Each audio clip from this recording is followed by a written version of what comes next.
¿Qué tal, Violeta? ¿Cómo estás? Pues muy bien. Vamos a empezar con un mensaje que hemos recibido y que tiene mucho que ver con el programa de hoy y también con el que hicimos la semana pasada sobre el accidente de trenes. Muy bonito, léelo, por favor. Dice así: soy maquinista y delegado de personal de Renfe en Huelva y llevamos una semana muy complicada y dura en la estación porque, Huelva era el destino del Alvia que se accidentó. Vuestro programa, Cómo sobrevivir a un accidente, me ha venido muy bien y lo he recomendado mucho. Gracias por tratarlo con tanta seriedad, gracias por vuestro trabajo y muchas gracias por haber contado con una psicóloga en el programa. Os aprecio muchísimo, un productor de Huelva que os quiere mucho. Nosotros a ti también, Daniel. Te mandamos un abrazo muy fuerte para ti y tus compañeros y te agradecemos muchísimo esa carta. Y que seas productor y nos ayudes a hacer programas como aquel y como el que vamos a hacer hoy dedicado a vuestra situación y a todo el sistema ferroviario. Sí, porque va por vosotros y vosotras, los maquinistas, el personal y operarios de la red de trenes. Gracias por vuestro trabajo. ¿Va usted a poner la guillotina en la Puerta del Sol? Pues sí, señor, la guillotina, la guillotina. No voy a seguir toda mi vida escribiendo panfletos y despotricando contra los borbones. Sí, señor, la guillotina. La reina. ¡Zas! Guillotina. Los chulos de la reina. ¡Zas! Guillotina. Los chulos del rey. ¡Zas! Guillotina. Los ministros. ¡Zas! Guillotina. Los obispos que los rodean. Guillotina, guillotina, guillotina, guillotina. Todos guillotinados. Sí, señor, la guillotina. ¿Ha terminado usted? Sí, señor. Vamos a comer. Welcome to Carne Cruda, the album. Join us for danger, excitement, innovations. Quieren una respuesta de alta velocidad. Los técnicos aún no lo saben, pero Pepe, Vox y su equipo de opinión sincronizada, que dirían ellos, quieren saber ya qué provocó el accidente de Adamuz y sobre todo quién es el culpable. Aunque eso ya lo saben, la culpa es de Óscar Puente y más aún de Ábalos, que gastó el presupuesto de Fomento en mantener su tren de vida en lugar de hacerlo en salvar vidas en los trenes. Y el culpable es, por supuesto, Pedro Sánchez, que dimita y que se vaya, que España está descarrilando. Su respuesta es tan rápida que la tienen escrita de antemano. Todos queremos, exigimos de hecho, saber qué pasó, si el mantenimiento de la vía es el adecuado, si hubo negligencia y quién es responsable. Y si se demuestra la responsabilidad del ministro de Transportes, tendrá que dimitir, como él mismo ha dicho. Pero es de traca que lo exija el partido que aún no ha dado respuestas de lo que ocurrió en la Dana, que ha eludido responder a las víctimas, incluso las ha perseguido en todas las tragedias de las que ha sido responsable. Ya 42, Prestige, Alvia, Metro de Valencia, y que se ha pasado años difundiendo una teoría de la conspiración sobre el 11M y usando a las víctimas de ETA en su beneficio. Es de traca que las pida Ayuso, que no ha asumido su responsabilidad por un protocolo que ella firmó para dejar morir a 7.291 ancianos. Lo mismo que Feijóo, que se ha pasado el año escondiendo a Amazon por 228 muertos. Feijóo, que la semana pasada criticaba al gobierno por no dar explicaciones y ayer por dar demasiada información para confundirnos. Tiene viaje de ida y de vuelta. Un día va en una dirección y al siguiente en la contraria. El partido que da ruedas de prensa en plasma se queja de que Óscar Puente dé ruedas de prensa de 2 horas sin límite de preguntas. Pero la irresponsabilidad de la oposición, a la que no le importan ni la verdad ni las víctimas, no libra al gobierno de sus responsabilidades. Hemos vivido una semana de caos ferroviario, con trenes de alta velocidad teniendo que circular despacio por miedo a un descarrilamiento, con pasajeros asustados y cabreados, con la muerte de un maquinista del Rodalies de Cataluña por el derrumbe de una infraestructura a causa de las lluvias y con el colapso del servicio catalán de cercanías después de años de desastres. Se ha saldado con el cese del director operativo de Rodalies y del director de mantenimiento de Adif. Las dimensiones son una respuesta, pero no son la respuesta. No arreglan trenes. Lo que queremos son certezas, no respuestas de alta velocidad, sino de alta veracidad, que nos den la seguridad de que nuestras vidas no están en peligro. Lo que queremos son trenes que nos lleven a su hora a nuestro destino y que haya trenes de alta fiabilidad para todos, también para las regiones donde el ave es un pájaro mitológico. España no ha descarrilado, aunque a la derecha le gustaría descarrilarla, como dijo Montoro, para ponerse ellos a los mandos. Si el gobierno de Sánchez quiere seguir conduciendo, ya lo hemos dicho muchas veces, tiene que mejorar el tren de vida de la gente, incluidos los trenes regionales, de cercanías, o por ejemplo, esa regularización express de 500.000 de migrantes que aplaudo porque hará que la máquina vaya más segura y más rápido. Ahí sí queremos respuestas de alta velocidad. Hola, perdona que te interrumpamos. Somos Irene y Andrea, guionistas de Carne Cruda. Vamos, que preparamos los temas, Y hacemos las preguntas de las entrevistas. buscamos a las mejores invitadas. Y en general escribimos los guiones de programas como este que estás viendo. Nuestro trabajo es posible gracias a las personas que donáis a Carne Cruda. Por eso, si queréis que sigamos haciendo un podcast tan incisivo e independiente como este, entrad a carnecruda.es, pinchad en Hazte productor y dejadnos los monises. Disfruta del programa. Que hemos tenido un accidente, de la interventora, me dan yo también en la cabeza, un golpe muy fuerte, pero, que está unos minutos sin conocimiento. No sé dónde estamos. Vale, déjame un segundo que voy a ver de qué tren eres. Estamos en el 2384, hemos tenido un accidente grande, ¿eh? ¿Con el tren? Yo veo un golpe en la cabeza, también muy bien fuerte. Vale, No me encuentro tampoco bien. Vale, espera, tranquila, Copi. El país con más kilómetros de alta velocidad por habitante del mundo sigue digiriendo la peor catástrofe en la historia de uno de sus símbolos nacionales. Aún se desconocen las causas exactas del accidente que provocó la muerte de 45 personas por el descarrilamiento de dos trenes de alta velocidad, uno de la empresa Irio y otro un Alvia perteneciente a Renfe, a la altura de Adamuz, en Córdoba. Aún siguen hospitalizados muchos heridos. Aún continúan los trabajos para devolver la circulación ferroviaria al sur de la península. Y aún hay muchas preguntas que no se pueden responder. Tenemos una vía recién renovada y que ha pasado 4 inspecciones en los últimos 3 meses. 4. Todas las posibles. Pero vamos conociendo datos. Por ejemplo, que fue una rotura del carril previa al paso del Irio lo que le hizo descarrilar al tren. Y que se trataba de un tramo de material renovado el año pasado, pero soldado a uno de la vía antigua, fabricado en 1989. Hola, Tosca 619. Mira, comunicarles que es un descarrilamiento, estoy invadiendo la vía contigua. Repito, descarrilamiento, estoy invadiendo la vía contigua. Vale, venga, recibido. Pues gracias por avisar. El tráfico de más vías urgentemente, por favor. Sí, no hay ningún tren llegando. También arrecian las críticas contra Adif por no conocer la posición exacta del Alvia que iba en sentido contrario. Sus dos primeros vagones salieron disparados hacia un talud de 4 metros de altura y muchas voces se preguntan si Adif y los servicios de emergencia tardaron demasiado en saber que ese tren estaba ahí. Nuevo accidente mortal de un tren en nuestro país. Esta vez ha sido un rodalíes en la provincia de Barcelona, a unos 5 Y apenas 2 días después, un descarrilamiento de un tren de cercanías en Gelida, Cataluña, acabó con la vida de un maquinista en prácticas tras el derrumbe de un muro de contención de la vía. El accidente inauguró una semana de caos en Rodalies, el servicio de cercanías, cuya gestión está transferida al 50% a la Generalitat, con el servicio prácticamente paralizado por un plante de los maquinistas, por falta de garantías de seguridad y por problemas técnicos en el centro de control. Y esta mañana se ha reanudado el servicio, aunque con algunas líneas aún sin funcionar.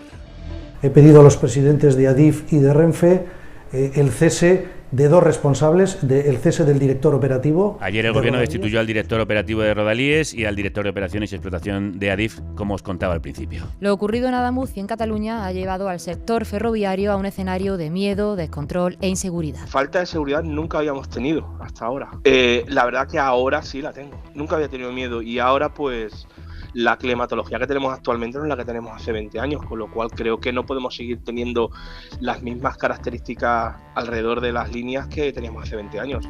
Esto decía un maquinista en una semana negra que ha abierto el debate sobre la seguridad de la red ferroviaria, el impacto de la liberalización o privatización del servicio o la necesaria inversión en mantenimiento y modernización que requieren estos años de aumento de frecuencias. Por eso hoy viajamos de Adamuz a Rodalíes con parada en toda España para analizar qué problemas se atraviesan en nuestras vías. Hola, Tosca, mira, acabo de sufrir un enganchón a la altura de Adamuz. Ya te veo. Por aquí que bajéis pantógrafos. Más abajo no pueden estar. O sea que ya los ha bajado. Sí, está todo bajadísimo. Venga, de acuerdo. De hecho tengo el tren bloqueado, o sea, ahora mismo. Alfonso Alba es director de Cordópolis, que cubre la capital y la provincia de Córdoba para nuestro medio asociado eldiario.es, y son además quienes sacaron estos audios que estáis escuchando, los primeros de la conversación entre el maquinista de Irio y el centro de control en Atocha. Alfonso, crudos días. Hola, muy buenos días, ¿qué tal? ¿Qué sabemos y qué no de las causas del accidente, como publicáis hoy en portada junto al diario.es? Bueno, pues sabemos qué es lo que pasó, pero no sabemos por qué pasó. Sabemos que se fracturó una vía, el carril derecho, a la altura, un poquito antes de la estación técnica de Adamuz, de una pequeña bifurcación que hay para asistencia de trenes cuando se averían. como bien habéis comentado, en la zona de la vía nueva que se renovó en mayo del año 2025, tiene meses, en la conexión con la vía antigua del año 89, muy cerca de la soldadura, como ha informado el ministro. Todo eso sí lo sabemos, lo que no sabemos es por qué se fracturó y por qué tampoco se dieron cuenta o saltaron, digamos, los avisos automáticos, ¿no?, que tiene el sistema de alta velocidad en España, que es un sistema automático bastante seguro. Ese sistema automático consiste en que las vías, los carriles están electrificados. Cuando hay una fractura, obviamente no pasa la electricidad, por tanto, se corta, digamos, que toda la electricidad que se suministra a los trenes y se interrumpe el tráfico de manera inmediata. Al parecer había una microfractura previa al paso de este tren Irio, que sí que aparecen en las huellas de las ruedas de al menos 3 trenes anteriores, y es el 6º vagón del Irio el que acaba por partir el carril, con la tremenda mala suerte que en 9 segundos se va a cruzar de frente con un Alvia, y los vagones que comienzan a descarrilar son los que impactan directamente con el Alvia. Ahora, tanto la Comisión de Investigación de Accidentes Ferroviarios como la propia Guardia Civil está investigando por qué ha ocurrido eso. Se está viendo si la colada que usaron los soldadores era la adecuada o no. Se está investigando si la dureza que se utilizó para esa soldadura era la adecuada o no, aunque a pesar de lo que se ha ido publicando, sí que cumplía con la normativa que marcaba DIF. Y también se está viendo exactamente cómo se desarrollaron las obras de renovación, que el ministro ha reiterado varias veces que se trataba de una renovación integral.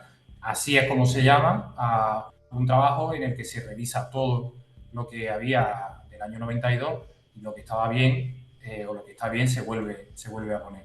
Así que en esta fase estamos. Hasta este punto yo creo que sabemos muchísimo más de lo que se suponía que se iba a saber a esta altura en la investigación de un accidente de estas dimensiones. A mí se me viene a la cabeza un accidente en Suiza, en San Gotardo, en el túnel de San Gotardo. Creo que tardaron 20 meses en saber qué había pasado. Oh. Y creo que en este caso estamos teniendo bastante información contrastada, a pesar de que, bueno, tanto en redes sociales como en algunos medios las especulaciones son máximas. En cuanto a esos tramos que comentabas, Iñaki Barrón, que es el presidente de la Comisión de Investigación de Accidentes Ferroviarios, es decir, el líder de la investigación sobre Adamuz, dice que roturas de soldaduras hay muchas, pero hay que ver si esta era evitable, como bien comentabas. Y claro, cuando el ministro hablaba de una reforma integral, algunos pensaron que se refería a que se habían cambiado todos los tramos, y el mismo Iñaki Barrón dice que le llama la atención que no se cambiase toda la vía en 30 años. ¿Esto sabemos si es lo normal, que haya tramos antiguos con tramos nuevos? Sí, es lo normal. En Alemania, por ejemplo, se están renovando tramos de líneas de alta velocidad, creo que de 200 kilómetros, donde Israel se ha cambiado en 100. Es normal que haya materiales que sufran por fatiga. En este caso, obviamente, la vía es del año 89, no tiene por qué fallar un acero. En algunos casos sí que se ha visto que existen esas microroturas, se ha ido sustituyendo, en otros se ha visto que estaba bien y que es una inversión que quizá en ese momento pues no procedía, pero sí es lo normal. El propio presidente de la comisión así lo dice. Le sorprende, como nos ha sorprendido a todos, que no se sustituyera la vía al completo. De hecho, era lo que pensábamos, los que ya habíamos informado, porque desde aquí, desde Córdoba, sí que hemos informado de que esos trabajos se estaban desarrollando, porque además, esto lo habéis escuchado y los que habéis viajado a Andalucía seguro que lo habéis sufrido, había muchos problemas de retraso de la línea de alta velocidad precisamente por estas obras, ¿no? Se trabajaba en una vía y solamente se daba servicio por la otra vía, eso provocaba un embotellamiento, etcétera, que traía estos retrasos. Y cuando nosotros preguntábamos, siempre nos decían que sí, que se estaba cambiando la vía al completo y sobre todo que se estaba mejorando la seguridad, porque era la vía de alta velocidad más antigua de España, que es la Madrid-Sevilla. Pero efectivamente, este tipo de situaciones no es que pasen constantemente, pero sí que es habitual que ocurra. Se detectó en la bifurcación de salida de Córdoba hacia Sevilla, un poquito antes de llegar a Almodóvar del Río, el 12 de enero, que había también un problema, una pequeña fractura, y todo esto se detectó en una inspección rutinaria. Aquí ha sido un cúmulo de circunstancias negativas, un cúmulo de fatalidades, la que ha provocado este accidente. Y obviamente, como el propio presidente decía en la entrevista de ayer, que es bastante interesante, todo es evitable. Hay que mejorar en seguridad, hay que mejorar en ocultación, hay que mejorar la propia seguridad de los trenes. Él planteaba un sistema como el que ahora mismo se está aplicando en Japón, que evita que los coches, los vagones descarrilen porque digamos que se le pone un sistema de seguridad abajo y demás, en el que yo creo que sí que hay que trabajar. Y ahora mismo dentro de Adif lo estamos viendo, hay una especie de psicosis porque se está revisando hasta el último centímetro de vía de España. Hay limitaciones de velocidad, yo creo que en prácticamente todos los tramos de ferrocarril que hay en España, por un exceso de celo normal, ¿no? Porque sí que se ha visto que, bueno, que esto que ha ocurrido en Adamuz podría pasar en otro sitio, pero bueno, que van a intentar evitarlo de alguna manera. Alfonso, otra de las acusaciones contra Adif de estos días es que el Albia no estuviese localizado y la ayuda pudiera haber llegado demasiado tarde. Por lo que visteis en el terreno, ¿eso es así? No, yo cuando me voy a Adamuz, yo ya sé que hay 2 trenes. Creo que Adif lo informó a las 20:12 de la noche del domingo. Creo que hay un tuit en el que habla del descarrilamiento de 2 trenes. De hecho, nosotros, camino de Adamuz, ya nos dicen que han chocado 2 trenes.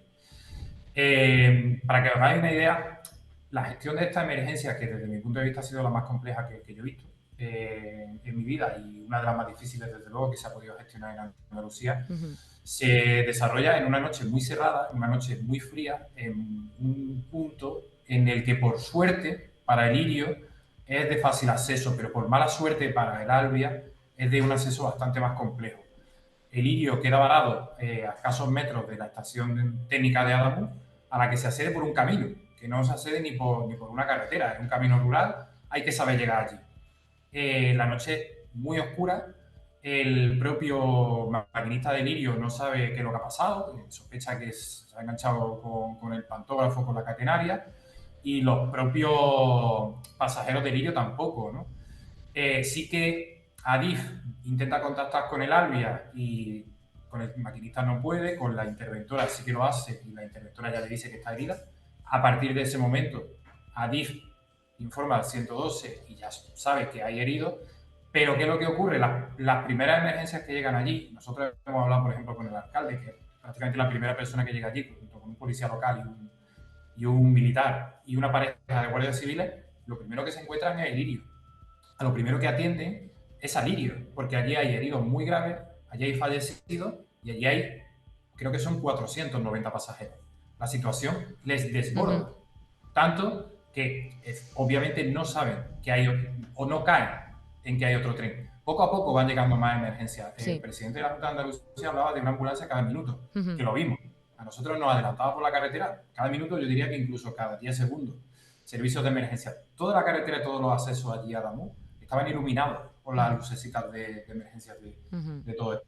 Y poco a poco se fue haciendo un triaje y se fue determinando que la situación del Albia era muchísimo más grave que la del Lirio. Y comienzan a desplazarse servicios de emergencia hacia el Albia.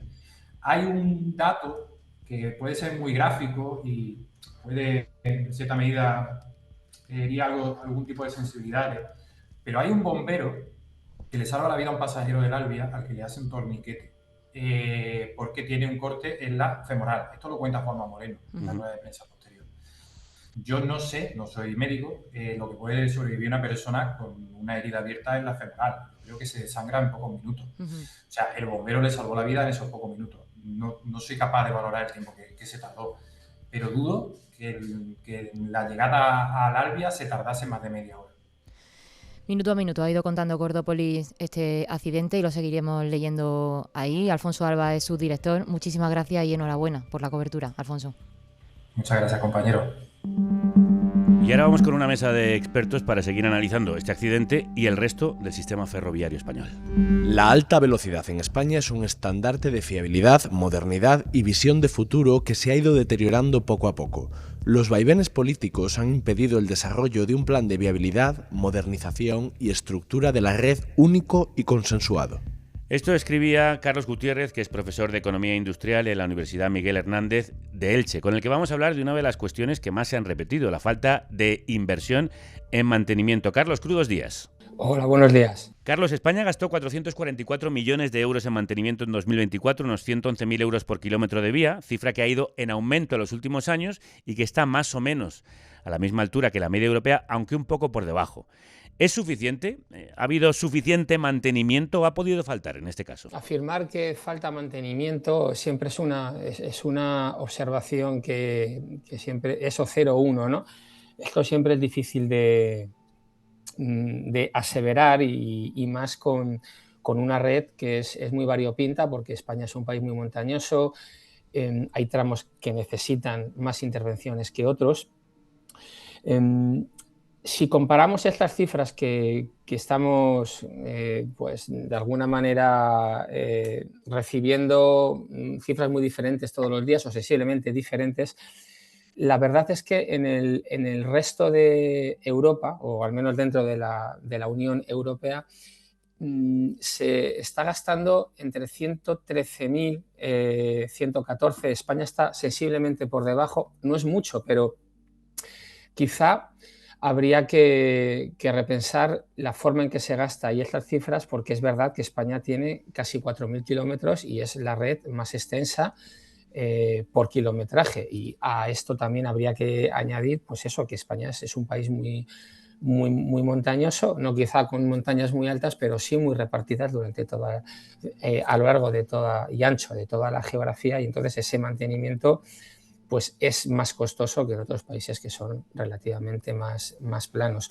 Una pregunta que se está lanzando al aire, como tú también muy bien has dicho, es si hay que priorizar el mantenimiento antes que abrir nuevas líneas. Obviamente, yo siempre digo a mis estudiantes, tanto de grado como de máster, y cuando hablamos de estas cosas en congresos o en los artículos de investigación, que las infraestructuras tienen dos fases. Una es hacerlas, pero dado que son infraestructuras y que están pensadas para una mayor articulación, en este caso del terreno, de las comunicaciones, el reto de las infraestructuras es el mantenimiento. Por supuesto, a medida que la actividad económica y la articulación del país lo requiere, hay que abrir nuevas líneas, pero hay que poner siempre el foco en el mantenimiento de las infraestructuras, en este caso de la infraestructura ferroviaria, que como estamos viendo, la infraestructura ferroviaria es muy sensible a pequeños cambios. Vivimos en un país en el que sufrimos temperaturas muy extremas, tanto por debajo como por arriba. Ajá. La infraestructura es acero, tiene dilataciones, tiene contracciones. Ahí está el balasto, que es donde se embebe la vía, y luego están los trenes, que son los que utilizan la vía, y por último están los sistemas de señalización. Es decir, son tres componentes que tienen que funcionar a la perfección y que desde la liberalización están sometidos a un estrés mayor. Claro. Y con esto no estoy diciendo que la liberalización sea mala. Por supuesto, la liberalización del sector de pasajeros ha traído más bondades que retos, pero también ha traído retos.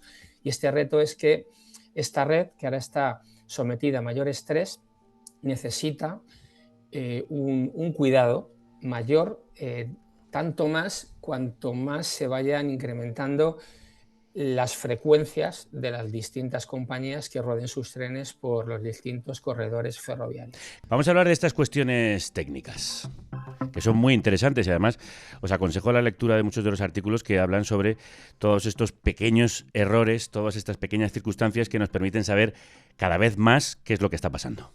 Queremos hablar con Mateu Oliver, que es ingeniero y vicepresidente del Colegio de Ingenieros Industriales. Mateu, crudos días. Buenos días, ¿cómo estáis? ¿Qué significa que se haya roto un carril fabricado en 2023 e instalado el año pasado?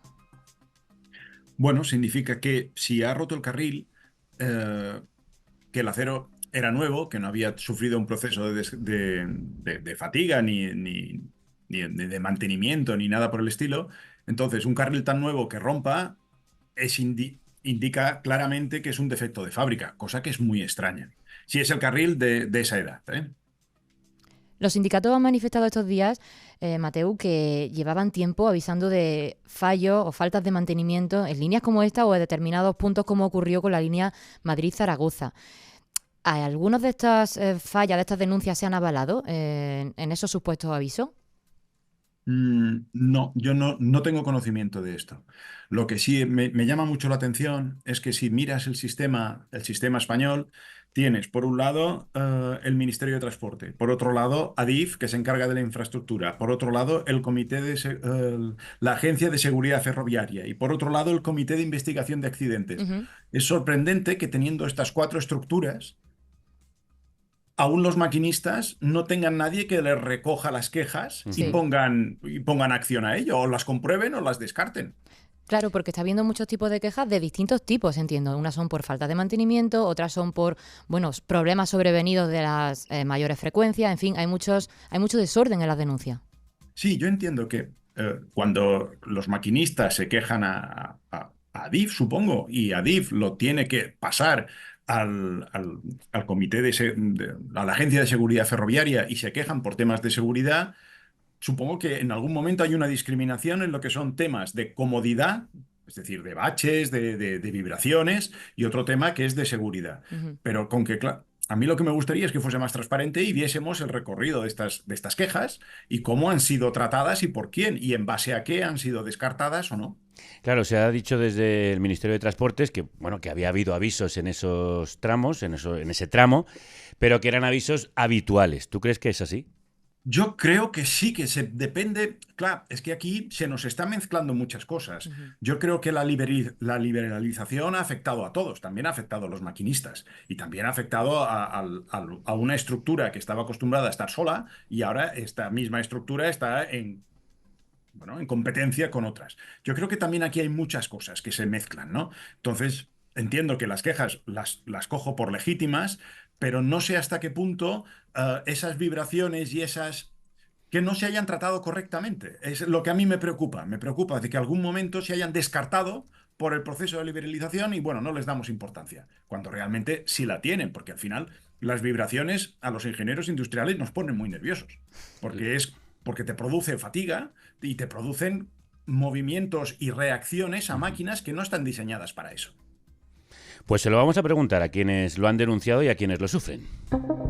A los maquinistas.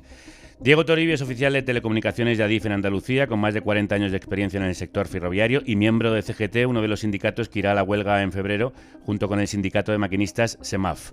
Diego, crudos días. Hola, crudos días.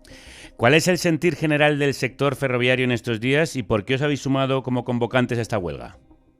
Bueno, el sentir general y de toda la gente que trabajamos en el ferrocarril es que estamos cansados de que se estén lanzando tantísimos bulos ahora mismo para comentar un accidente que ha sido muy grave, pero que vemos que esta difusión de bulos no tiene nada que ver con la seguridad ferroviaria, tiene que ver con otras cosas. En el tema de este accidente es un cúmulo de circunstancias. Además ha habido una cierta mala suerte en lo que ha sido la gravedad del asunto, pero esto no nos desvía a los que llevamos trabajando aquí muchos años de que esto es sencillamente una parte más del desastre que se está convirtiendo todo el tema ferroviario, y se está convirtiendo todo el tema ferroviario en un desastre porque no se le está echando cuenta, porque el modelo que se ha optado es inviable. Este modelo del AVE del que tanto estamos hablando aquí, del que tanto presume, tiene muchas deficiencias, porque si os dais cuenta, todo lo que estamos hablando es AVE, AVE, AVE. ¿Y qué pasa con el ferrocarril que transporta a más personas, que es el convencional? Eso se está viendo, por ejemplo, en Rodalíes. El desastre que ha supuesto toda la gestión que se lleva haciendo desde hace décadas del ferrocarril. El intento de privatizar, porque la privatización, que aquí se habla, es que han entrado trenes nuevos, eso es una parte de la privatización, pero ¿y la privatización del mantenimiento? Porque esta privatización del mantenimiento la venimos soportando los ferroviarios y las ferroviarias desde hace décadas, y la hacen todos los gobiernos. Yo tengo unos datos para que la gente se entere. porque aquí se habla falta de mantenimiento, porque cuesta caro, porque no hay dinero, porque... Bueno, pues nosotros hicimos un estudio hace unos años con una de las licitaciones para que la gente entienda de qué hablamos cuando se habla de que no hay dinero, dónde va el dinero. Y era en líneas aéreas de contacto, en lo que es la electrificación, se hizo una licitación. Que si hubiéramos tenido trabajadores en Adif, lo podríamos haber hecho perfectamente, serían personal fijo, personal con experiencia, porque esa es otra de los fallos que existen aquí, que estamos echando a la gente que tiene mucha experiencia y no se renueva con gente que va a ir aprendiendo. Con toda esa experiencia la va a ir aprendiendo para después aportarla en el trabajo del día a día, sino que aquí se está quitando trabajadores con mucha experiencia para meter muchas contratas con gente nueva que muchas veces no tienen ni idea de ferrocarril y están desapareciendo servicios enteros, en temas de mantenimiento están desapareciendo servicios enteros de profesionales ferroviarios que llevan tiempo y llevan experiencia, porque la infraestructura, trabajar en infraestructura, todo esto que se está hablando del mantenimiento de infraestructura, no es una cosa simple. Trabajamos con muchísimas tecnologías y tú tienes que especializarte en esas tecnologías y eso no se consigue en 1 ni 2 días.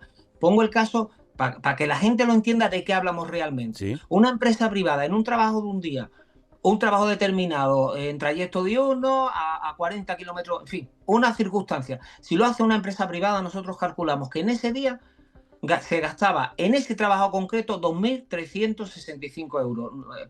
No voy a decir en qué consiste, porque sería regulación de contrapesas, péndola desplazada, un montón de cosas. La gente no lo va a entender. Sí. Bueno, pues si lo hiciera el personal de Adif, costaría 545 euros. De 2.365 a 541. Eso es uno. Otro, nos podemos ir a que en un trabajo en estación a 2 kilómetros, a 40 kilómetros de la base, corte de tensión de 2 horas y 44 minutos, si lo hace una empresa privada en esa licitación, hablamos de 3.800 y pico euros. Si lo hace personal de Adif, hablamos de 545. Eso en cosas simples. Diego, déjame que le traslade esto que estás contando, que me parece interesantísimo, a Carlos, al que le pido brevedad en la respuesta, pero claro, hablabas, Carlos, de que la liberalización había traído pues, ventajas, supongo que también para los pasajeros, pero algunos retos. ¿La liberalización en el mantenimiento puede habernos traído problemas, aparte del mayor coste, que se estén haciendo mal las cosas? Sí, bueno, estaba escuchando con atención a Diego porque ha dicho cosas que me parecen muy acertadas solamente y respondiendo a Diego también, quizás yo creo que no ha querido decir esto, cuando la liberalización no se puede confundir con privatización. La liberalización, bajo mi punto de vista, y es necesaria porque tiene que haber primero competencia. La competencia siempre trae cosas buenas, no cosas malas. Y cuando yo digo liberalización me refiero a la explotación de la infraestructura. Es decir, que hayan entrado 2 empresas que hagan la competencia a la estatal no puede ser malo porque implica mayor competencia por la captación de cuota de mercado. Ahora bien, estoy de acuerdo con Diego y esto también lo he seguido. La liberalización, tanto lo que pasó en la explotación de la infraestructura para servicios de mercancías, donde entraron en su día nuevos operadores, eso es una cosa. Pero es verdad que la cadena de licitaciones, y cuando digo cadena de licitaciones ya me meto en las subcontratas, que es lo que está diciendo Diego, tiene 2 cosas malas. Primero, cuando tú metes un eslabón más en la cadena de producción, tiene que haber un margen de beneficio para el nuevo eslabón. Y segundo, la pérdida de control sobre la calidad, en este caso, del mantenimiento de la infraestructura. También, y me vais a permitir, y soy muy breve en lo que ha dicho Mateu, que hay que tener mucho cuidado cuando se habla de mantenimiento y hacerlo de una forma responsable porque era continuo, pues las vibraciones, entonces todas estas cosas, este murmullo, esta inflación que hay de organismos que se dedican casi que pareciese a lo mismo, se echa de menos que haya un organismo centralizado, transparente, que dé respuesta a las pequeñas cosas que pasan, como puede ser un enganchón, pero también, sobre todo, a que ese sentimiento de seguridad, no solamente para los usuarios, sino para un maquinista como Diego y sus compañeros y compañeras, ¿Sí? Y también para el sector de los ingenieros, que son los que realmente diseñan y tendrían que velar por la infraestructura. Pero claro, a los ingenieros hay que escucharles, no solamente tienen que hacer sus estudios, sino que hay que escucharles. Diego, no sé si querías añadir, te pido también brevedad. Sí, muy brevemente. La gente, al final todo es un modelo ferroviario, el modelo ferroviario que estamos optando. Se ha optado aquí por un modelo ferroviario en base al AVE, un tren que para en pocas estaciones, que contacta grandes ciudades y que cuesta muy caro. Y estamos viendo en las estaciones, yo soy oficial de comunicaciones, no soy maquinista, soy oficial de comunicaciones. Cuando tú ves que se devuelven billetes de AVE que cuestan 9, 10 euros, la gente tiene que pensar, ¿realmente ese billete cuesta 9 y 10 euros? No cuesta 9 y 10 euros. Todos los billetes, el transporte por cada billete cuesta un pastizal. Todo el resto, ¿quién lo paga? Porque me temo que lo estamos pagando entre todos y todas. Y ese es el problema, que se está detrayendo mucho dinero que debería de ir al mantenimiento del tren que más transporta, que transporta el 70% de los viajeros, que es el convencional, se está detrayendo para llevarlo al AVE, que solo transporta el 30% y que a la vez consume el 70% de los recursos. Un billete que cueste 12 euros estamos pagando, porque no sé quién piensa que tú puedes ir a 300 por hora, 500 kilómetros por 12 euros. Ahí algo falla. ¿Qué falla? Que el canon de mantenimiento, es decir, para en la privatización, en la liberalización, poner un tren sobre la vía, tú tienes que pagar un canon para mantener esa vía. Y ese canon no es real. Ese canon se está pagando mucho menos de lo que cuesta, porque se tuvo que hacer así para que entraran. Y hay una parte de ese canon que la asumimos porque no se puede elevar al coste del billete, la estamos asumiendo la gente de a pie, nos montemos o no nos montemos. Y eso se nota en que mientras estamos hablando aquí de inversiones de cientos y cientos de millones para poner una vía nueva, ¿qué pasa con las vías antiguas? ¿Qué pasa cuando yo tengo problemas en mi trabajo para conseguir una cinta aislante? ¿Qué es lo que pasa? Que esas son las cosas que no se ven. Hay fallos en el mantenimiento de todo tipo, pero fallos por falta de inversión, por falta de personal y porque nos quieren llevar a pensar que el AVE parece que es lo único. Y el AVE es un problema tal y como está planteado. Porque está planteado como un billete para que lo coja todo el mundo, como dijo aquí el ministro Puente en Huelva cuando vino a vendernos el AVE porque se le estaba presionando, nos dijo que el AVE era como una especie de cercanía, que no iban a invertir en el convencional porque era una especie de cercanía. ¿Será tamaña estupidez? Pues allí la gente la aplaudía porque no se está pasando la información correcta a la gente. El AVE nunca será un cercanía. El AVE es un AVE y sirve para lo que sirve. Los cercanías son los cercanías. Y cuando pensamos en invertir tanto en el AVE, ¿por qué no se invierte una mínima parte en el convencional? ¿O es que ya no pensamos en que se pueden montar cercanías en determinadas ciudades, que nos costarían más barato y darían mucho más uso? Y ese es el problema. El problema es el modelo, que es inviable. Y cuanto más trenes de AVE de alta velocidad se metan, será más inviable porque la infraestructura cuesta un pastizal mantenerla. Y cuanto más grande sea, más nos vamos a gastar en mantenerla. Y cuanto más nos gastemos en mantenerla y esos billetes sigan siendo lo mismo que están siendo ahora, más deficiencia vamos a tener, porque de algún lado tiene que salir el dinero. Me parece muy interesante el debate que habéis abierto sobre los distintos modelos y de hecho vamos a resumir cómo es el modelo actual del sistema ferroviario en España y trataremos algunas de las cuestiones que ya habéis apuntado. España es uno de los líderes mundiales en esta forma de transporte ferroviario, con casi 4.000 kilómetros de vías en operación. Eso es, con unos 4.000 kilómetros operativos, España tiene el sistema ferroviario de alta velocidad más extenso de Europa y el segundo del mundo solo por detrás de China. Un sistema que superó a su homólogo europeo y referente global en ingeniería ferroviaria, que ha pasado de ser totalmente público a permitir, como estamos contando, la entrada de empresas privadas. En 2021, el monopolio de Renfe se rompió con la entrada de los competidores Ouigo, la filial low cost de la operadora pública francesa SNFC, y posteriormente Irio, cuya mayor accionista es la pública italiana Trenitalia. Este crecimiento generó un aumento de viajeros hasta los 40 millones, un 70% más que en 2019, el año previo a la pandemia y a la entrada de la competencia. Por eso queremos preguntarte, Mateu, ¿hacia dónde va el modelo? ¿Este crecimiento de la red, la entrada de operadores privados tiene algo que ver con los problemas que estamos comentando? ¿Es sostenible ese crecimiento? Hombre, yo a raíz de todo lo que han comentado las otras personas que colaboran en este programa, pues la verdad es que empiezo a tener mis dudas. Empiezo a tener mis dudas porque lo que ha comentado, lo del precio del billete, está clarísimo que es insostenible, porque un AVE está haciendo de avión. Sí. Y el avión, pues, es más caro que el AVE. Cuando te sale barato, pues a lo mejor es como 10 veces más caro, ¿no? Uh-huh.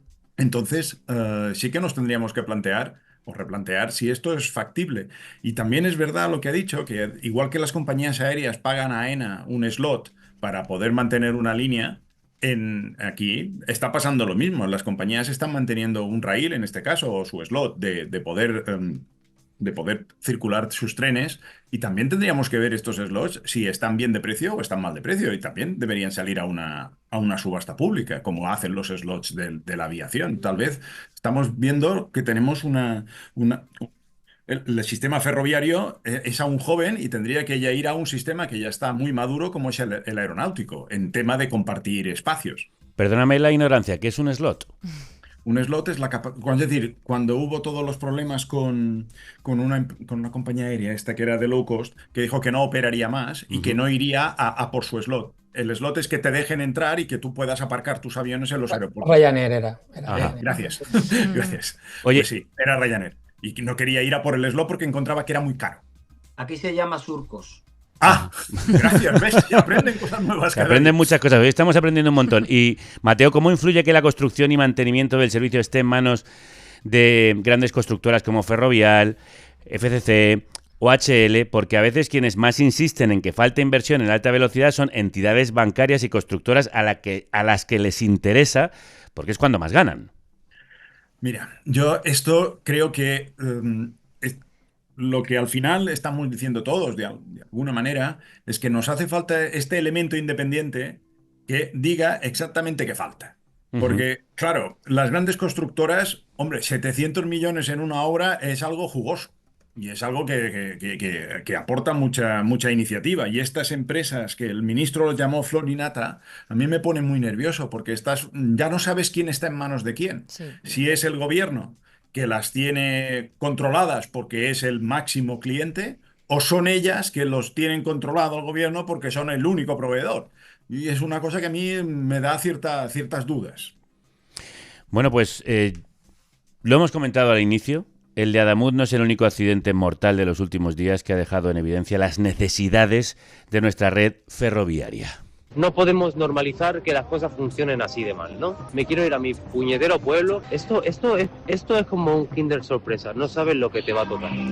Esto decía un usuario de Rodalies, lógicamente indignado por el servicio. Hace justo una semana se producían 2 descarrilamientos en esa red. El primero de ellos, en Llelida, Barcelona, provocó la muerte de un maquinista en práctica de 27 años y 40 heridos, después de que el tren chocase contra un muro de contención que había caído sobre la vía a causa de un temporal. Ante la inseguridad por esa y otras muchas incidencias denunciadas por los maquinistas, el servicio ha estado casi interrumpido durante 6 días. Hasta ayer, cuando se iba a reanudar parcialmente, pero la caída del software del centro de control de Adif volvió a provocar parones. Es una de las hipótesis de ciberataque, pero en fin, yo tampoco quiero aquí decir nada porque Esta es la explicación que daba el ministro de Transportes, Óscar Puente. Recordemos que el traspaso de Rodalies era parte de los acuerdos de investidura del PSOE con Esquerra Republicana en las últimas elecciones generales y autonómicas. Acuerdos que han entrado en vigor justo este mes. A partir de este año se reparte la gestión de Rodalies entre el Gobierno central y la Generalitat. Aún así, los republicanos quieren el traspaso total y piden junto a Junts la dimisión de Puente y de la consellera de Territorio, Silvia Paneque. Que dimitan, no porque sean responsables personales de la crisis, sino por su incapacidad manifiesta para afrontarla y explicarla. Aunque Paneque, la portavoz de la Generalitat, señala a Renfe y a Adif. Este es un hecho grave, no es tolerable por parte del departamento y del titular del servicio, y hemos pedido efectivamente que en esta cuestión se asuman responsabilidades. Lo ocurrido es un síntoma más de los problemas que arrastra desde hace meses un servicio que utilizan 400.000 personas al día y que ha perdido un 8% de usuarios en 10 años pese al aumento de la población catalana en más de 500.000 de personas. Un servicio que conoce bien Elizabeth Ramos, maquinista de Rodalíes, afiliada a CGT, a la que queremos saludar y además nos congratulamos de que haya una mujer en esta mesa. Crudos días, Elizabeth. Buenos días a todos. Que no es fácil encontrar ferroviarias. Antes de nada, nuestras condolencias por la pérdida de un compañero y hoy te queremos preguntar cómo estáis, cómo está el servicio hoy después de tantos días caóticos. ¿Cómo está el colectivo en general ferroviario? Porque al final yo soy maquinista, pero para mí somos todos, no solo los maquinistas, sino también todos los que componemos esta red ferroviaria, ¿no? Este trabajo, y al final, entre lo de Adamuz y lo de Rodalías, estamos todos devastados, estamos con miedo, estamos muy desolados, la verdad. Tú misma transitas, el tramo de la R4 en el que ocurrió el accidente como conductora de trenes de mercancía. ¿Habías registrado incidencia antes? Nosotros como maquinistas, ¿vale? No hacemos una línea concreta, es distinto al AVE, y en nuestro caso operamos en toda la red ferroviaria de Cataluña, ¿vale? Que es el servicio de Rodalías. En nuestro caso, las incidencias que se dan en toda la red de Rodalías es constante, no es algo puntual, sino algo muy, muy constante y diario. Y que nosotros como colectivo hemos reportado infinidad de veces, igual que con lo que pasó ayer con el CTC que cayó. Eso no es puntual, eso ha pasado y pasa bastante. Claro, Elizabeth, ¿cuáles son los fallos, las fallas que hay en el sistema de Rodalíes que os han llevado a parar precisamente porque vuestra seguridad y por tanto la de los pasajeros está en peligro? Pues al final nosotros estamos registrando desde hace muchos años, ya no hablamos de meses, hablamos de años, sí. Fallos de seguridad importantes, como es, por ejemplo, el que no funcione una señal. Que no funcione una señal, estamos hablando de seguridad.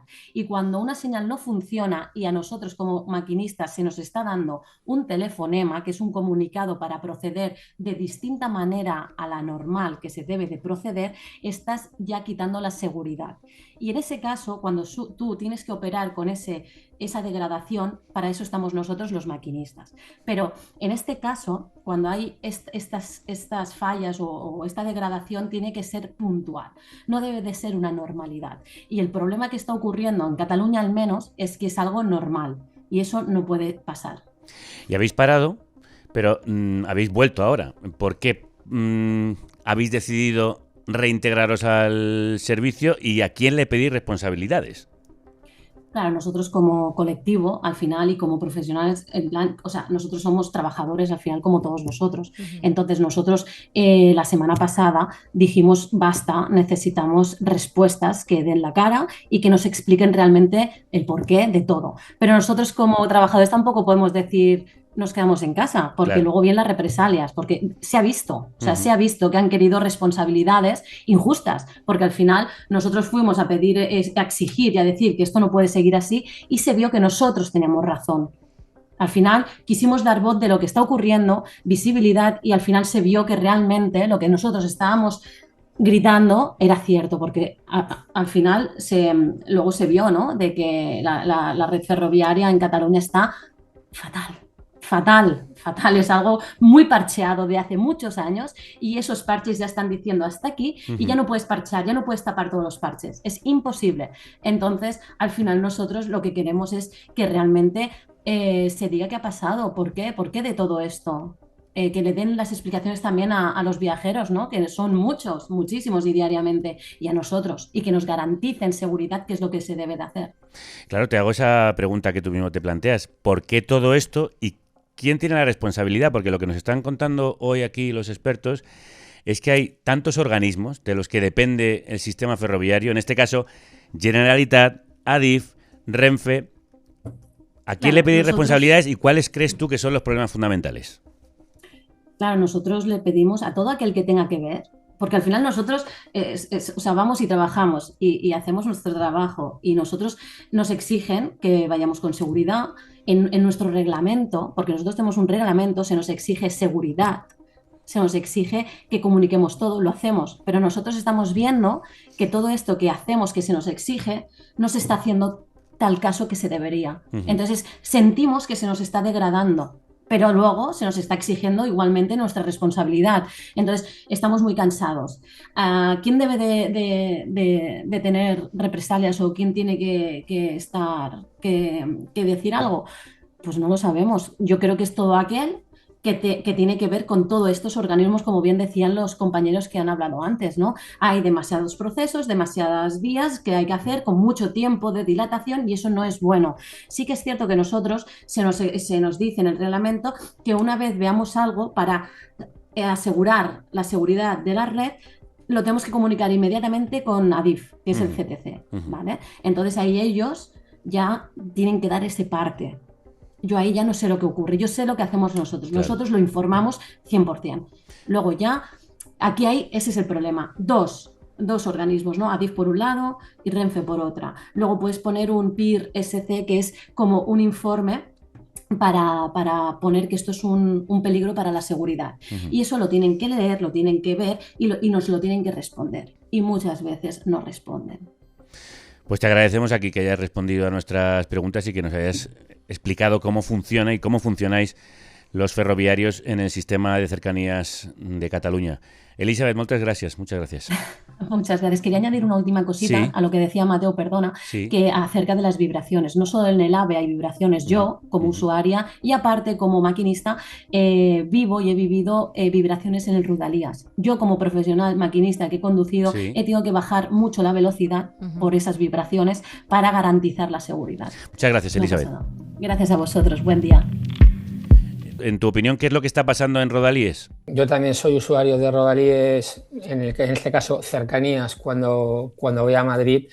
La red de Madrid me temo que está pasando como la red catalana, que ha sufrido pues mucho estrés, cada vez lo usa más gente y en Madrid está completamente destartalada. Están intentando hacer una reestructuración, pero claro, y como también ha dicho el otro compañero, pues que habría que repensar el dinero para mantenimiento y el dinero para nuevas líneas, ¿dónde debería de ir? Si solamente a AVE o lo que realmente estructura y reestructura el terreno, que es, por un lado, la media distancia convencional y, por otro lado, los nudos locales en las grandes ciudades como Barcelona, Madrid, Valencia, Bilbao, que articulan la población día a día, porque todo el mundo va a trabajar casi todos los días. Y es muy importante. Y como dice la compañera, pues también hay vibraciones en Rodalies, en cercanías, y también las hay en media distancia, en red convencional,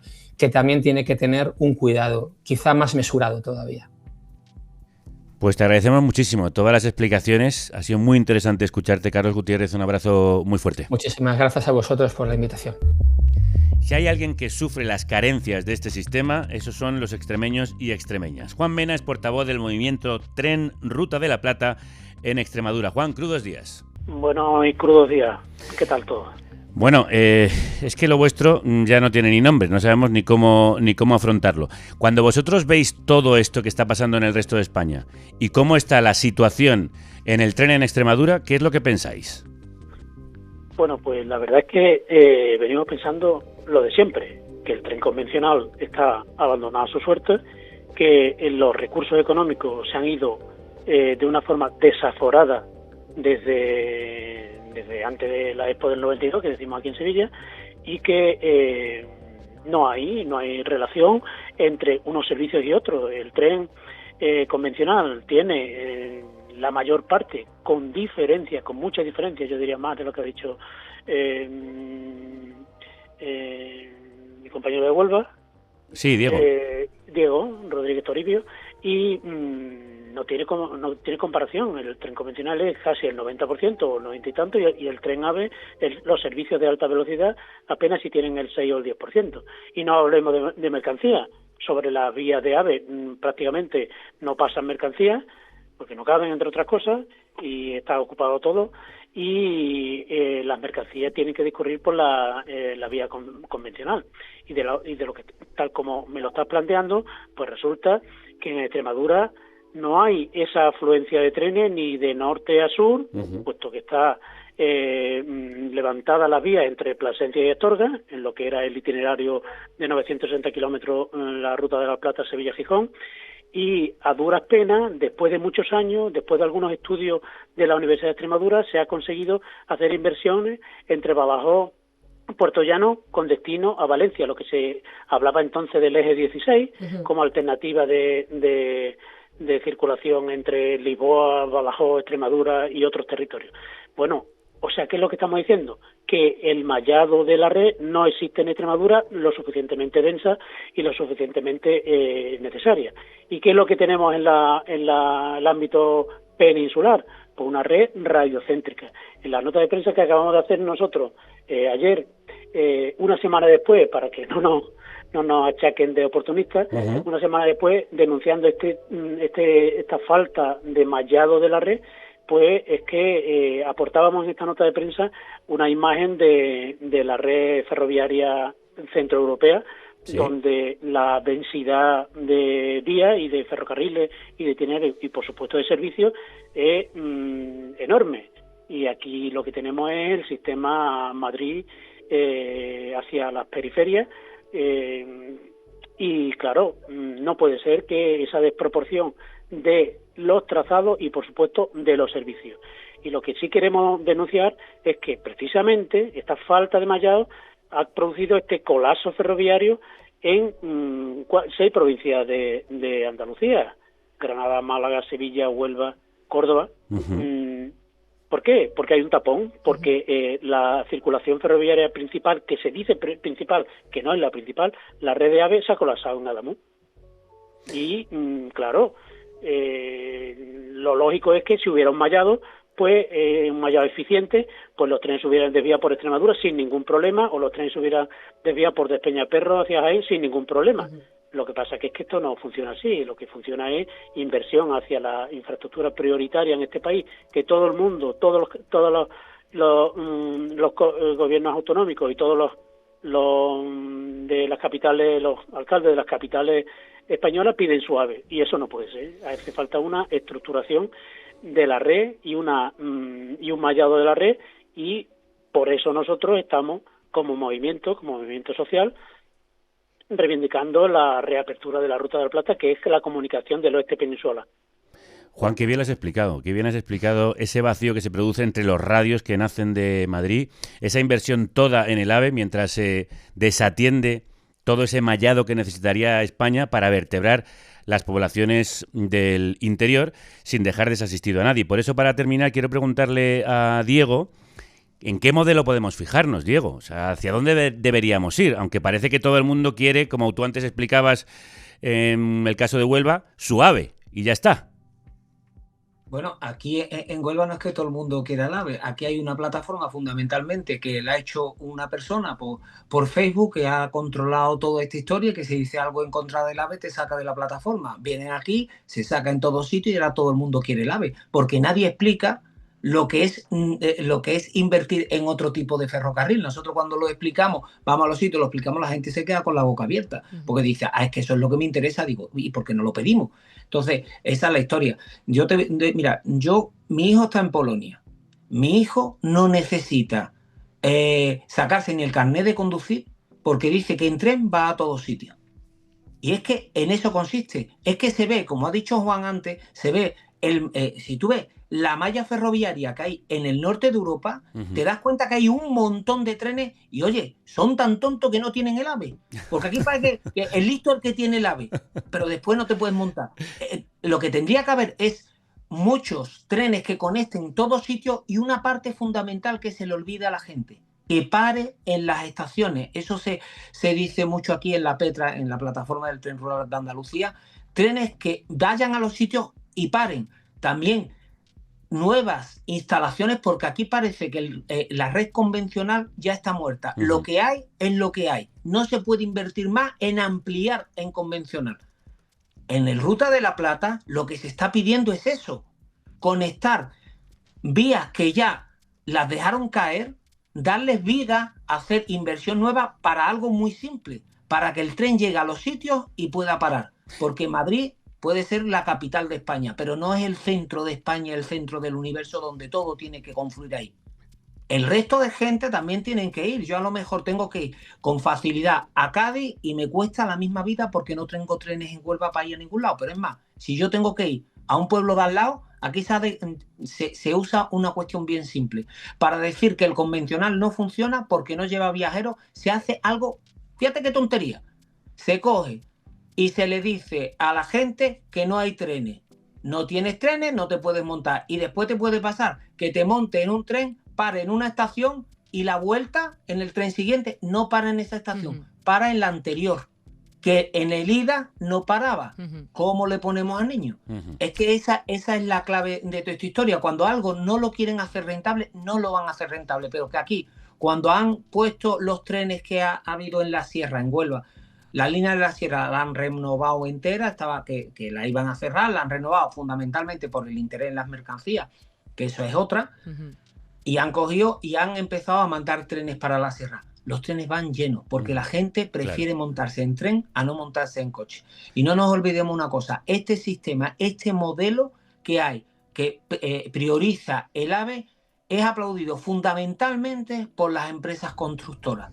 Porque las empresas constructoras en construcciones que te valen 1.500 millones, como el AVE de aquí de Huelva, que se irá a 1.700, a 1.800 millones de euros, a ellos les da igual que la gente se monte o que no se monte. A ellos lo que les viene muy bien son los beneficios. Y son siempre las mismas empresas constructoras, las mismas que después las vemos en tribunales porque dan problemas. Y una cosa muy importante y no se me puede olvidar. Cuando aquí hablamos de que ha habido tantos muertos en el AVE y se empieza a hablar de muertos, de accidentes, ha habido un accidente, ha habido muertos, es muy lamentable, no debería haber sucedido, pero no nos olvidemos que anualmente muere mucha gente en la infraestructura y son trabajadores y trabajadoras. Y lo peor de todo, el control de eso es complicado, porque cuando ahora tú ves pues se pregunta, ¿pero cuántos accidentes hay en el ferrocarril? Y nos vamos, Adif, ¿cuántos accidentes has tenido? ¿Cuántos muertos has tenido? Echan la mano, lo miran, los documentos y dice, bueno, pues mira, no hemos tenido ninguno, tantos accidentes leves, tanto no sé cuántos, pero es que ahora la mayoría de la gente trabaja en las contratas y esa gente no aparecen en los informes de siniestralidad de Adif, de accidentalidad de Adif, no aparecen las contratas, que son los que más están en la vía. Y la otra historia es que cuando yo hago un trabajo y me pagan X, a uno de la contrata que se traen le pagan X menos no sé cuánto, porque siempre le van a pagar mucho menos. Pero no es que salga así el precio que paga el Adif. El Adif paga mucho más dinero pagarle a una empresa por hacer ese trabajo que lo que me pagaría a mí. Pero, sin embargo, ¿qué es lo que pasa? Que al trabajador que lo hace, la contrata le paga mucho menos porque se queda con una parte del trabajo como beneficio. Al final todo es eso. El que aplaude son las grandes empresas y también una parte importante, el político de turno que nos ha vendido que el AVE es lo mejor y que va a ir a inaugurar cortando la cintita diciendo el AVE lo he traído yo a nuestra tierra.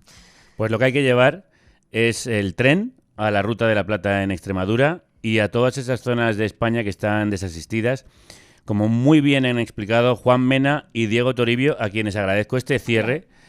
Una preguntita, una aseveración solamente. Hay una obligación del Estado, obligación de servicio público, OSP, a la que Diego ha hecho mención, porque aunque el tren sea deficitario, tiene que articular también los pequeños pueblos. No tiene que haber 1000 trenes al día, pero al menos uno de ida y vuelta que pare en las estaciones por la obligación de servicio público. Pues también te aclaro, la OSP son las OSP, no se dan, tiene que haber unos mínimos. Y lo que hacen muchas veces es hacer que no se cumpla el mínimo, pues decir, es que no llegamos al mínimo, lo cerramos, porque cuando tú pones trenes a horario insufrible y pones a veces trenes que son más caros, el convencional que el AVE, que alucina la política de precios, que es para que la gente no se monte en el convencional. Esa es su estrategia.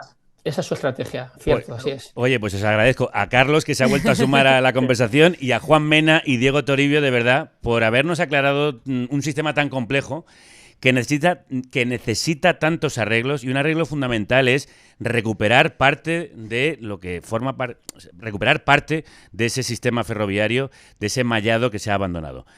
Juan, Diego, Carlos, un abrazo muy fuerte. Muy bien. Mañana volvemos, hasta entonces. Salud y República. Y que la radio os acompañe.